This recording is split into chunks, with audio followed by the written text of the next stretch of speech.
نه خدای آسمون برس بلادمون کشیشون بگل نشسته لابلای آب جوب پدر خرد شده لابلای هرچی دود تموم شده توی خونه برا خروش هرچی بود هی امان از دنیای بیرم امثال من تو دنیا دنبال چی هم پولا رو تختش تا صبح میخوابه ولی خواب تخت اونو من تا صبح خواب میبینم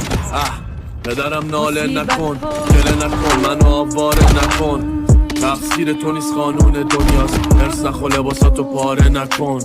ما از زندگیمون خیری ندیدیم هیچ شد و از بابا عیدی ندیدیم